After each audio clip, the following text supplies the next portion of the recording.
अस्सलाम वालेकुम student, this is me sir Mohammad Umair Ayub, your computer science teacher. और बेटा आज की इस वीडियो से हम सेकेंड ईयर कंप्यूटर साइंस सन बोर्ड के लेक्चर सीरीज़ का आगाज़ कर रहे हैं। और इंशाल्लाह ताला हम complete computer science second year की बुक को इस वीडियो सीरीज़ के थ्रू सॉल्व कर रहे होंगे। ठीक है बेटा। तो बेटा वीडियो स्टार्ट करने से पहले अगर आप लोगों ने मेरे चैनल को सब्सक्राइब नहीं किया तो बेटा सब्सक्राइब कर दें और अपने फ्रेंड से भी और दीगर डिवाइसेस से भी सब्सक्राइब करवा दें। तो बेटा स्टार्ट करते हैं फर्स्ट ईयर का सेकेंड ईयर कंप्यूटर साइंस। तो हमारे पास जो बेटा पहला टॉपिक है वो है एल्गोरिथम का। तो बेटा एल्गोरिथम क्या होता है? तो सिंपल सी एक डेफिनेशन आपके पास लिखी हुई नजर आ रही होगी, step by step process to solve any problem is called an algorithm. बेटा आपके पास आपके पास मल्टीपल प्रॉब्लम्स आती हैं और उन प्रॉब्लम्स को अगर आप एक स्टेप बाय स्टेप प्रोसेस में तोड़कर डिवाइड कर दो, ठीक है, ताकि उसे सॉल्व करना आसान हो जाए। इस प्रोसेस को, इस मेथड को हम क्या कहते हैं बेटा? Algorithm.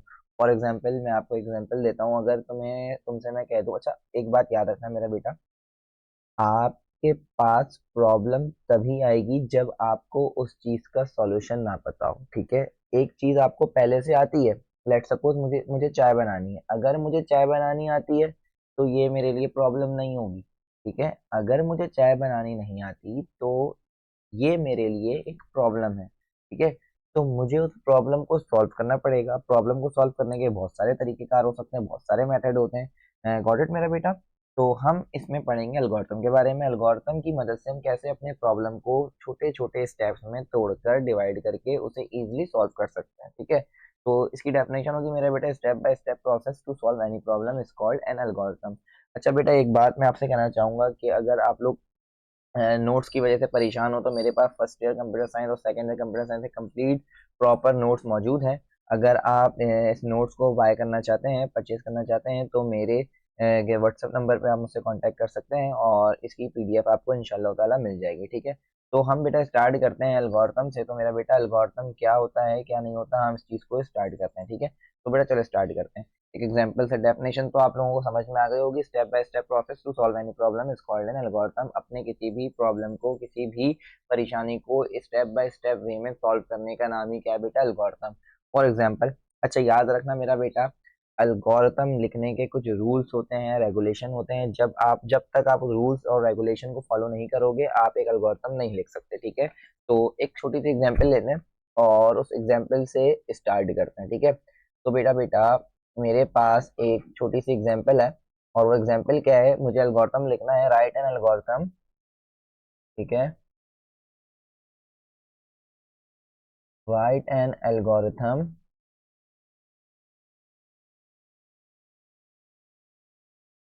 To add two numbers. ठीक है। मेरे पास एक सिंपल सा सवाल आ गया, एक सिंपल सा क्वेश्चन आ गया कि आपने एक एल्गोरिथम लिखना है जिसमें आप दो नंबर्स को ऐड कर रहे हो। ठीक है। Write an algorithm to add two numbers. सब छोड़ दो मेरा बेटा, आपसे सिर्फ ये बात मैं पूछना चाहूंगा, क्या आप बिना नंबर के कोई नंबर ऐड कर सकते हो? सवाल होगा नहीं सर। तो देखो, जब भी हमें दो नंबर्स को या दो से ज्यादा नंबर्स को ऐड, सब्ट्रैक्ट, मल्टीप्लिकेशन या डिवीजन करनी होती है तो हमें सबसे पहले नंबर चाहिए होता है। ठीक है। तो हम यूजर से एज अ नंबर इनपुट लेंगे या फिर हम एक नंबर डिक्लेयर करवाएंगे। ठीक है। तो एल्गोरिथम लिखने के लिए ना बेटा सबसे इंपॉर्टेंट चीज है, आपको स्टेप्स मेंशन करने होते हैं। क्या मेंशन करने होते हैं मेरा बेटा? स्टेप। तो यहाँ पर मेरा बच्चा, मैं सबसे पहले हेडिंग लगाऊंगा स्टेप नंबर 1। ठीक है। स्टेप नंबर 1 ठीक हो गया। अब याद रखो, जब भी कोई काम हम शुरू करते हैं तो हम बताते हैं कि हम ये काम स्टार्ट कर रहे हैं, और जब काम खत्म हो जाता है तो हम ये बता रहे होते हैं कि हमारा काम एंड हो गया। Same as it is algorithm में भी हम सबसे पहले जब स्टार्ट करेंगे तो हम यहाँ पर लिखेंगे स्टार्ट। हम यहाँ पर क्या लिखेंगे मेरा बेटा? स्टार्ट। ठीक है। हम यहाँ पर लिखेंगे स्टार्ट। तो स्टार्ट करने के लिए स्टेप नंबर 1, यहाँ पे आपको स्टेप लाजमी शो करने हैं मेरा बेटा। अगर एल्गोरिथम में तुमने स्टेप शो नहीं किया तो ये एल्गोरिथम रिजेक्ट हो जाएगा, फिर ये एल्गोरिथम नहीं माना जाएगा। ठीक है। तो स्टेप नंबर 1 स्टार्ट। अब यहाँ से हमने ये बात बता दी कि हमारा एल्गोरिथम अब स्टार्ट हो चुका। अब हम मेरा बेटा हेडिंग लगाएंगे स्टेप नंबर 2 की। ठीक है। Step number 2। अब सुनो, स्टेप नंबर 2 में क्या करना है। देखो, मुझे जो क्वेश्चन में बात की है, कही गई है कि आपने दो एल्गोरिथम, आपने एक ऐसा एल्गोरिथम बनाना है जिसमें आपको दो नंबर्स को ऐड करना है, ठीक है। तो अब लेट सपोज किसी को ऐड करना नहीं आता, तो वो इस एल्गोरिथम को पढ़ेगा, इस एल्गोरिथम को देखेगा, और एल्गोरिथम को देखने के बाद वो इजीली दो नंबर्स को ऐड करना सीख जाएगा, ठीक है। तो अब ऐड मैं तभी करूंगा ना जब मेरे पास कोई दो नंबर्स होंगे, जब मेरे पास कोई दो नंबर्स होंगे। अगर मेरे पास नंबर्स ही नहीं है तो मैं ऐड भी नहीं कर सकता, ऐसा ही है। तो हम यहाँ पर नंबर्स लेंगे, ठीक है। हम यहाँ पर क्या करेंगे मेरा बेटा, हम यहाँ पर यूजर एक नंबर स्टोर करवाएंगे, ठीक है, या यूजर से, या हम यहाँ पर एक नंबर लेंगे, ठीक है। तो मैं यहाँ पे लिखूंगा लेट, ठीक है, लेट भी हम लिख सकते हैं, ठीक है, लेट num1 एंड num2। अब मेरा बेटा तुम कहोगे कि ये num1 और num2 क्या है। बच्चों, आपने स्कूल में इस तरीके से कैलकुलेशन की होगी, a = 5, b = 6, c = a+b। इसका मतलब क्या है मेरा बेटा, इसका मतलब ये है कि 5 जो है a में, 6 जो है b में। तो यहाँ पर मैंने यही काम किया, यहाँ पर a और b मेरे क्या है मेरा बेटा, a और b मेरे वेरिएबल्स हैं, ठीक है। तो यहाँ पर मैंने लेट num1 एंड num2 लिया। लेट num1 एंड num2 का मतलब क्या है बेटा, एक नंबर जो आएगा वो num1 वाले वेरिएबल में स्टोर होगा, और जो दूसरा नंबर आएगा वो num2 वाले में स्टोर हो जाएगा। अगर आपके पास तीन नंबर्स होते हैं तो आप लेते हैं num1 num2 एंड num3, और अगर फोर होते हैं तो num1 num2 num3 and num4।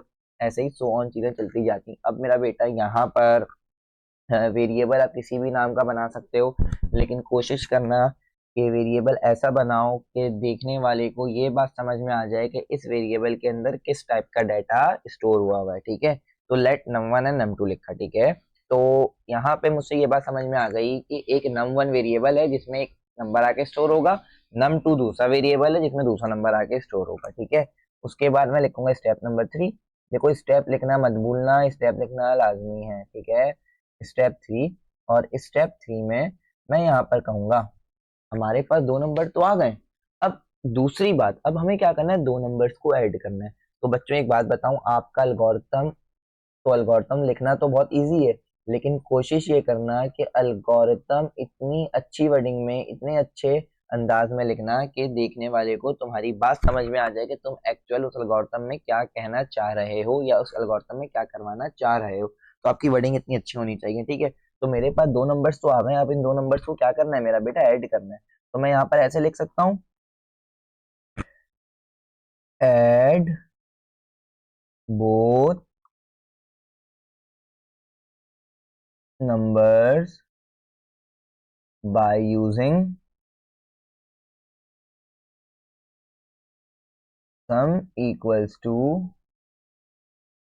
num1 plus num2।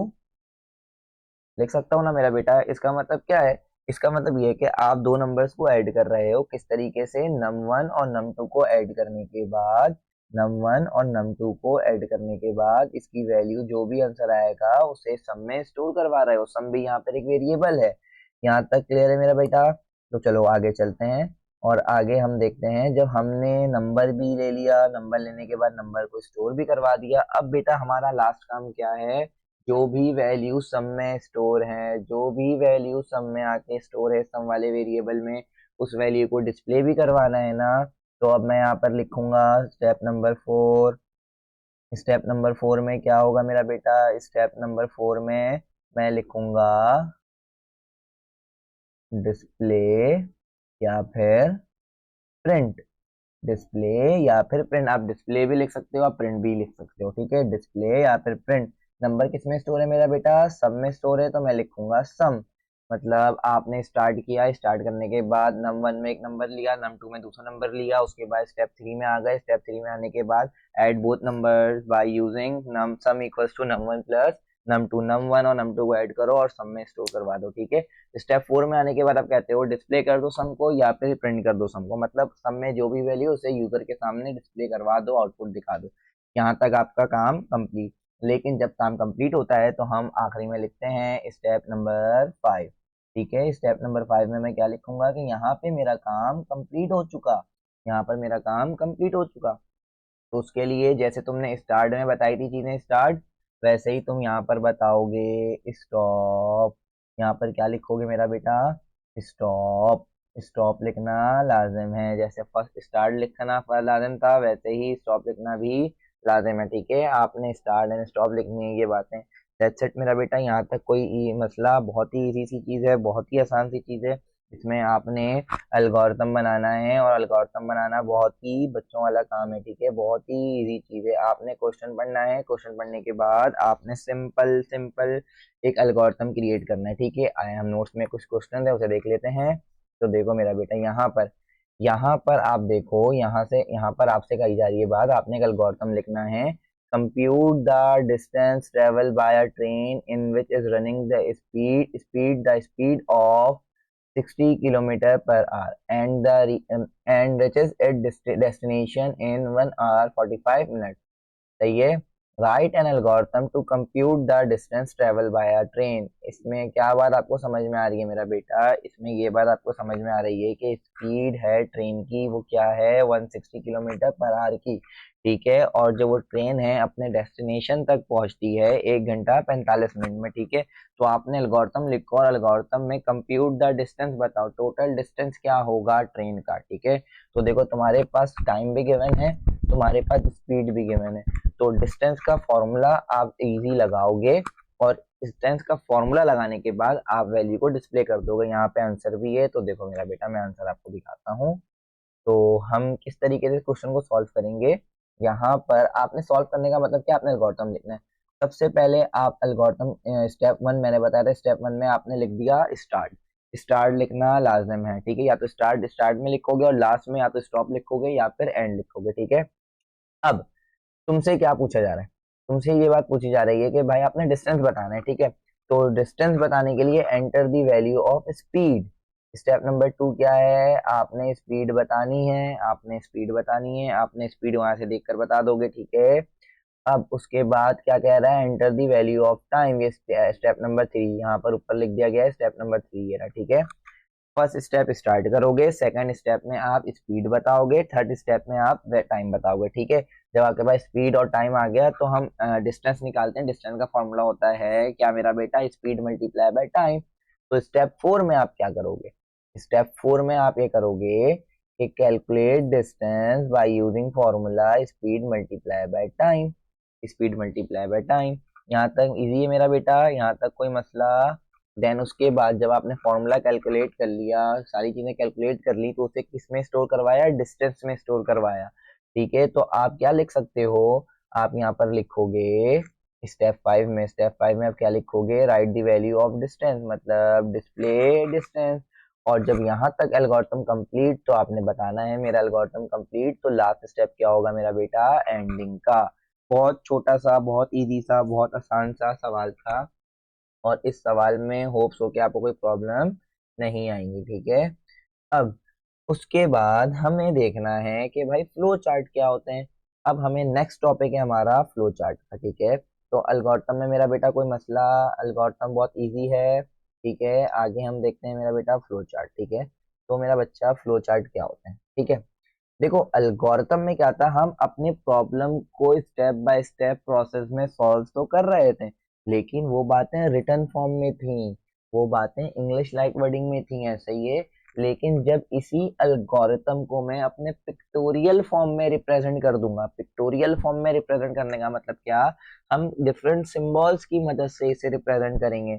जब हम अपने एल्गोरिथम को पिक्टोरियल फॉर्म में किसी सिंबल की मदद से क्या करते हैं? रिप्रेजेंट करते हैं, तो वो एल्गोरिथम मेरा क्या बन जाता है? फ्लो चार्ट बन जाता है। क्या बन जाता है मेरा बेटा? फ्लो चार्ट बन जाता है। ठीक है, तो अब हम फ्लो चार्ट को देखते हैं, और यहाँ पर हमारे पास हेडिंग आएगी फ्लो चार्ट। तो फ्लो चार्ट के बारे में मैं क्या लिख सकता हूँ मेरा बेटा? The pictorial representation of your problem is called flow chart. ठीक है, पिक्टोरियल का हो या डायग्रामेटिकल का हो, सही है। तो देखो, a flowchart is a diagrammatic representation for the flow of a program. It shows the flow of all instruction being used in a program sequentially. तो अब देखो, आपने जो काम, जो बातें एल्गोरिथम में रिटर्न फॉर्म में लिखी थी, अगर आप उसी को पिक्टोरियल रिप्रेजेंटेशन में रिप्रेजेंट कर दोगे, पिक्टोरियल फॉर्म में रिप्रेजेंट कर दोगे, तो वो आपका क्या बन जाएगा मेरा बेटा? फ्लो चार्ट बन जाएगा। ठीक है, याद रखना जब भी हम फ्लो चार्ट बनाएंगे हमें सिंबल्स की जरूरत पड़ेगी, ठीक है। कुछ सिंबल हमारे पास हैं जिसकी मदद से हम फ्लो चार्ट बनाते हैं, ठीक है। तो इन सिंबल्स की मदद से हम फ्लो चार्ट बनाएंगे। अगर आपने सिंबल याद नहीं किया तो आप फ्लो चार्ट नहीं बना सकते। सिंबल का याद होना बहुत जरूरी है, सिंबल का याद होना बहुत जरूरी है। तो मेरा बेटा सबसे पहला सिंबल हमारे पास क्या है, देखो सबसे पहला सिंबल है टर्मिनल। सबसे पहला और इम्पोर्टेंट सिंबल है टर्मिनल। ये बताता है स्टार्ट या फिर एंडिंग। इसका सिंबल क्या है, ओवल। इसे हम क्या कहते हैं मेरा बेटा, ओवल कहते हैं, ठीक है। यहाँ पर जब हम एल्गोरिथम में स्टार्ट और एंड लिख रहे थे, स्टार्ट या स्टॉप लिख रहे थे, अब हम यहाँ पे फ्लो चार्ट बनाने के लिए स्टार्ट को लिखने के लिए हम क्या ओवल बनाएंगे, और स्टॉप को लिखने के लिए हम क्या बनाएंगे, ओवल बनाएंगे, ठीक है। उसके बाद यहाँ पर आयो, आयो का मतलब है मेरा बेटा इनपुट आउटपुट, इनपुट आउटपुट। अब मुझे यूजर से या तो इनपुट लेना है या यूजर ने जो इनपुट दिया उसे आउटपुट दिखाना है। तो उसके लिए जो हमारे पास मेरा बेटा सिंबल है वो है हमारे पास पैरेललोग्राम। क्या है बेटा, पैरेललोग्राम। ये इनपुट और आउटपुट सिंबल कहते हैं, और जो सिंबल का है नाम है उसका नाम है पैरेललोग्राम, ठीक है। पैरेललोग्राम की मदद से हम या तो इनपुट शो करवाएंगे या फिर आउटपुट शो करवाएंगे, ठीक है। अब याद करो हम एल्गोरिथम जब लिख रहे थे, जब हम एल्गोरिथम लिख रहे थे मेरा बेटा, तो यहाँ पर हम कैलकुलेशन कर रहे थे, यहाँ पर हम कैलकुलेशन कर रहे हैं, ठीक है। Num one plus num two sum होके सम, सॉरी हाँ, नम वन नम टू को ऐड करवाओ और सम वाले वेरिएबल में आके स्टोर करवा दो। तो यहाँ पर हम कैलकुलेशन कर रहे हैं ना, तो हम यहाँ पर कैलकुलेशन करने के लिए कौन से सिंबल को दिखाएंगे, प्रोसेस वाले सिंबल को, ठीक है। असाइन और इक्वेशन के लिए, मतलब ये रेक्टेंगल है। रेक्टेंगल क्या बताता है, जब भी कभी आपको प्रोसेस करना हो तो आप रेक्टेंगल में लिखोगे, ठीक है। अब ये फ्लो लाइन, इसे हम एरो लाइंस भी कहते हैं, ये रिलेशन बताता है। ये क्या बताता है मेरा बेटा, रिलेशन बताता है दो सिंबल्स के बीच में, मतलब कौन सा सिंबल किससे जुड़ा हुआ है। यहाँ पे डायरेक्शन बताता है, क्या बताता है मेरा बेटा, डायरेक्शन बताता है, ठीक है। उसके बाद जो है आपका सिंबल है डिसीजन, डायमंड। इसे कहते हैं मेरा बच्चा डायमंड सिंबल। क्या कहते हैं, डायमंड। देखो ये डायमंड की तरह है, ठीक है। ये कंडीशन चेक करने के लिए होता है। ये कंडीशन चेक मतलब किस तरीके की कंडीशन, फॉर एग्जाम्पल मैं तुमसे कहता हूँ ये नंबर, मैं तुम्हें एक नंबर देता हूँ और मुझे बताओ क्या ये नंबर 10 से ग्रेटर है या नहीं। यहाँ पर कंडीशन आ गई ना। अगर ये 10 से ग्रेटर हो तो तुम्हें प्रिंट करना है number is greater than 10, otherwise number is lesser than 10, ठीक है। कंडीशन आ गई, कंडीशन क्या आ गई, अगर ग्रेटर होगा तो ये प्रिंट करो, अगर ग्रेटर नहीं है तो ये प्रिंट करो। मतलब जब कंडीशंस आ जाएंगी आपके पास, जब मल्टीपल कंडीशंस आ जाएंगी आपके पास, ये करने पे ये हो, ये ना करने पे ये ना हो जाए, ठीक है। तो इस तरीके के कंडीशन को दिखाओगे किसकी हेल्प से बेटा, आप डायमंड सिंबल की हेल्प से, ठीक है। अब यहाँ पर है बेटा वन पेज और of page. One page connector के लिए आपको करना है क्या है, अच्छा वन पेज कनेक्टर एक्चुअल होता क्या है, मुझे तो पहले ये बताना है आपको, ठीक है। वन पेज कनेक्टर होता क्या है, वन पेज कनेक्टर का सिंबल कुछ इस तरीके से, ये वाला सिंबल है मेरा बेटा, ठीक है। ये सिंबल है, ठीक है, बुलेट की तरह है, ठीक है। अब जब आपको दो डिफरेंट पार्ट्स को सेम पेज में अटैच करना होता है, मतलब आपके पास सेम पेज में दो डिफरेंट पार्ट को क्या करना होता है बेटा, डिफाइन करना होता है या अरेंज करना होता है, तब आप यूज करते हो वन पेज कनेक्टर। इसकी एग्जांपल करेंगे तो आपको इजीली बातें समझ में आ जाएंगी, ठीक है। ऑफ पेज कनेक्टर क्या होता है बेटा, to connect different parts from one page to another. मतलब आपको जब डिफरेंट पार्ट्स को एक पेज से दूसरे पेज में कनेक्ट करना होता है तब आप यूज करते हो ऑफ पेज कनेक्टर, ठीक है। एक पेज, एक होता है ऑन पेज और एक होता है मेरा ऑफ पेज। ऑन पेज के लिए बेटा बुलेट सिंबल यूज करोगे, ऑफ पेज के लिए मेरा बेटा सर्कल यूज करोगे, ठीक है। और ये ज्यादातर यूज नहीं होते हैं, बेसिकली एमसीक्यूज में आपसे पूछ लिया जाता है। अदरवाइज ये जो स्टार्ट के मैंने आपको 4-5 सिंबल्स बताए ये बहुत ज्यादा इंपॉर्टेंट है। एक Oval for starting and ending, एक है parallelogram for input and output, एक है रेक्टेंगल फॉर प्रोसेस, एक है एरो, ये है डायरेक्शन और रिलेशन बताता है, और एक है डायमंड सिंबल। डायमंड सिंबल क्या करता है मेरा बेटा, डिसीजन, कंडीशन के लिए इस्तेमाल करता है, ठीक है। तो चलें इसके एक प्रोग्राम को हम देखते हैं। अच्छा इसको, इसके प्रोग्राम को हम बनाएंगे लेकिन इससे पहले मेरा बेटा, इससे पहले जो हमने एल्गोरिथम बनाया ना इसी का हम फ्लो चार्ट बनाते हैं। देखो इसका फ्लो चार्ट किस तरीके से बनेगा। सबसे पहले मेरा बेटा, सबसे पहले हमें क्या करना है, सबसे पहले स्टार्ट, सबसे पहले है स्टार्ट। तो स्टार्ट के लिए हमने ओवल बना दिया, और ओवल के अंदर क्या लिखेंगे, स्टार्ट। ठीक है, ओवल के अंदर हमने क्या लिखा मेरा बेटा, स्टार्ट लिख दिया। स्टार्ट के बाद आप यूजर से इनपुट ले रहे हो 2 नंबर, तो यूजर से इनपुट लेने के लिए मैंने बताया था पैरेललोग्राम, तो पैरेललोग्राम लिखूंगा। और इसके अंदर पैरेललोग्राम बनाने के बाद क्या लिखूंगा, लेट num1 कॉमा num2। इससे क्या समझ में आ रही है मेरा बेटा बात, इससे ये बात समझ में आ रही है कि आप यूजर से इनपुट ले रहे हो। इनपुट लेने के बाद आपने थर्ड स्टेप में क्या किया, आपने थर्ड स्टेप में चीजों को ऐड कर दिया, तो ऐड करने के लिए मेरा बेटा रेक्टेंगल था, ऐड करने के लिए मेरा बेटा रेक्टेंगल था। इसके अंदर मैं क्या लिखूंगा, सम equals to num1 plus num2। इसके अंदर मेरा बेटा मैं क्या लिखूंगा, सम equals to num1 plus num2। तो यहाँ पर रेक्टेंगल बनाएंगे हम।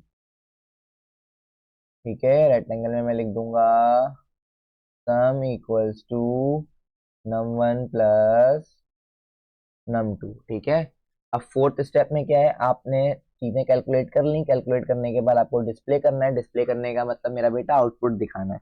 तो आउटपुट आप दिखाओगे कैसे, पैरेललोग्राम। मैंने बताया पैरेललोग्राम इनपुट और आउटपुट के लिए यूज होता है। तो पैरेललोग्राम बनाओगे और इसके अंदर क्या लिखोगे, प्रिंट सम। अब देखो यहाँ तक बना लिया, लास्ट में आपने एंड दिखाया है स्टेप 5 में, तो यहाँ पर ओवल बना के क्या लिखोगे, स्टॉप। अब मुझे कैसे पता चलेगी बेटा इसकी कौन किस डायरेक्शन में है, तो उसके लिए यूज करेंगे एरो हेड। ठीक है, स्टार्ट करने के बाद आप नीचे आए, उसके बाद आप ये कैलकुलेट नंबर लिया, नंबर लेने के बाद कैलकुलेशन की, कैलकुलेशन करने के बाद डिस्प्ले कर दिया, देन लास्ट में आ गए स्टॉप। तो ये बेटा छोटा सा एक फ्लो चार्ट था।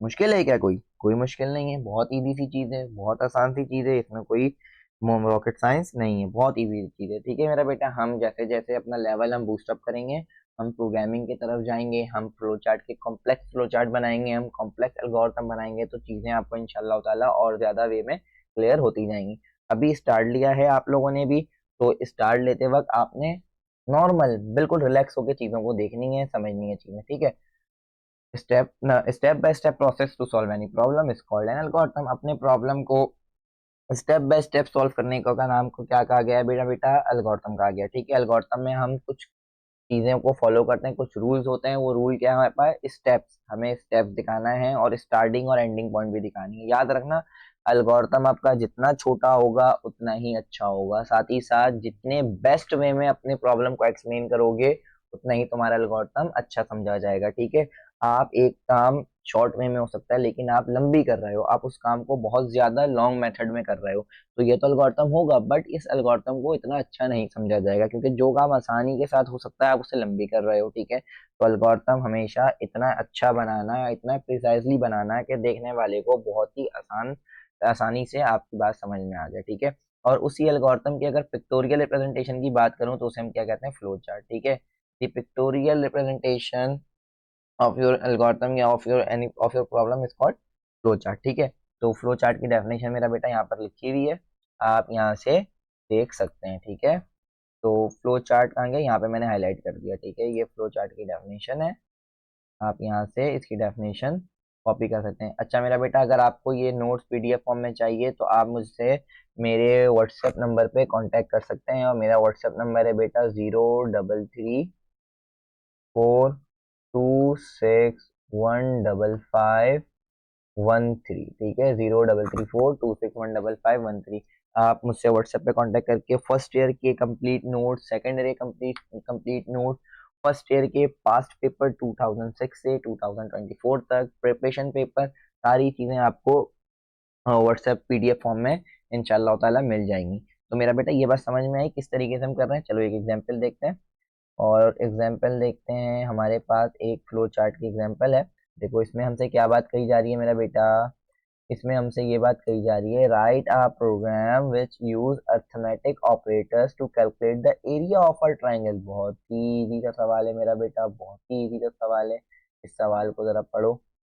आपसे क्या बात कही जा रही है, आपने अर्थमेटिक ऑपरेटर के यूज से एरिया ऑफ अ ट्राइंगल और volume of a sphere calculate करना है। बेटा सबसे पहले बात करते हैं अर्थमेटिक ऑपरेटर। अर्थमेटिक ऑपरेटर हम किसे कहते हैं, simple, plus minus multiplication division mod, ये सब हमारे अर्थमेटिक ऑपरेटर्स होते हैं। इनकी हेल्प से हमें एरिया निकालना है और वॉल्यूम निकालना है। तो बहुत इजी सा सवाल है। सबसे पहले इसका एल्गोरिथम लिखते हैं। तो मेरा बेटा देखो, एल्गोरिथम क्या कहता है? सबसे पहला, सबसे जो फर्स्ट पार्ट है एल्गोरिथम, इसमें हमें एल्गोरिथम भी बनाना है, फ्लो चार्ट। जो सबसे पहला जो फर्स्ट पार्ट है बेटा, स्टार्ट का, स्टार्ट कर दिया। अब रीड, देखो यहाँ पे रीड लिखा हुआ है, रीड लिख लो, यहाँ पे लेट लिख लो, ठीक है। रीड का मतलब भी होता है यूजर से इनपुट लेना, और लेट का मतलब भी होता है यूजर से आप इनपुट ले रहे हो, सपोज कर रहे हो। रीड में आप क्या लिख रहे हैं मेरा बेटा? A comma B comma R comma T comma S, ठीक है। इसका मतलब क्या है? ये आपने वेरिएबल बनाया, ठीक है, वेरिएबल बनाया जिसमें आप चीजों को स्टोर करोगे, ठीक है। एक एरिया, ब्रेथ और रेडियस वगैरह लिखा, ठीक है। अब देखो स्टेप नंबर 3 में आप ट्राइंगल निकालो, एरिया ऑफ अ ट्राइंगल, ठीक है। तो टी वेरिएबल में आप लिख रहे हो, क्या कर रहे हो मेरा बेटा? ए मल्टीप्लाई बाय बी, सही है। Area A multiply by B, A में कोई वैल्यू आई होगी, बी में कोई वैल्यू आ गई, उससे पहले आप डिवाइड भी करवा रहे हो, ठीक है। उससे पहले आप डिवाइड, मतलब एक फॉर्मूला है, और उस फॉर्मूला की मदद से आप यहाँ पर क्या कर रहे हो मेरा बेटा? कैलकुलेशन कर रहे हो, ठीक है। उसके बाद आप स्टेप नंबर 4 में आए। स्टेप नंबर 4 में आने के बाद आपने स्फीयर का फॉर्मूला लगाया, और स्फीयर के फॉर्मूले से आपने वॉल्यूम ऑफ स्फीयर निकाला, ठीक है। जब आपने एरिया ऑफ ट्राइंगल भी निकाल लिया और एरिया वॉल्यूम ऑफ स्फीयर भी निकाल लिया, तो स्टेप नंबर 5 में आपने डिस्प्ले करवानी है वैल्यू को। क्या करवानी है मेरा बेटा? वैल्यू डिस्प्ले करवानी है। कौन सी वैल्यू डिस्प्ले करवानी है? जो ऊपर तुमने कैलकुलेट की, ट्राइंगल का एरिया और वॉल्यूम किसका? स्फेयर का। जब तुमने ये सारी चीजें कर ली, तो लास्ट स्टेप क्या होगा मेरा बेटा? एग्जिट। लास्ट स्टेप क्या होगा? एग्जिट। सिंपल, बहुत छोटी सी चीज है। और इसी चीज की यहाँ पर तुम देखो, फ्लो चार्ट गिवन है। स्टार्ट, स्टार्ट के बाद रीड, रीड किस कौन से सिंबल में बेटा? मेरा बेटा पैरेललोग्राम में। रीड के बाद तुमने कैलकुलेशन की, कैलकुलेशन की रेक्टेंगल, रेक्टेंगल के बाद आपने जो भी चीजें कैलकुलेट की उसे तुमने डिस्प्ले किया पैरेललोग्राम से, और लास्ट में क्या हो गया मेरा? स्टॉप। तो बहुत सिंपल सी चीज है, बहुत छोटी सी चीज है, इसमें कोई प्रॉब्लम मेरा बेटा। तो आज का टॉपिक हमारा क्या था? Algorithm and flow chart. हमने एल्गोरिथम बनाना सीखा, हमने फ्लो चार्ट बनाना सीखा। हमारे पास कुछ फ्लो चार्ट के सिंबल्स थे मेरा बेटा। स्क्रीनशॉट लेना चाहो तो आप स्क्रीनशॉट ले सकते हो। तो ये हमारे पास सिंबल है, और इस सिंबल्स को याद रख लेना मेरा बेटा। एमसीक्यूज भी पूछ लेता है कि कौन सा सिंबल क्या काम कर रहा है। और इसके अलावा हमने सिंबल्स की मदद से हमने फ्लो चार्ट भी क्रिएट किया, फ्लो चार्ट बनाया।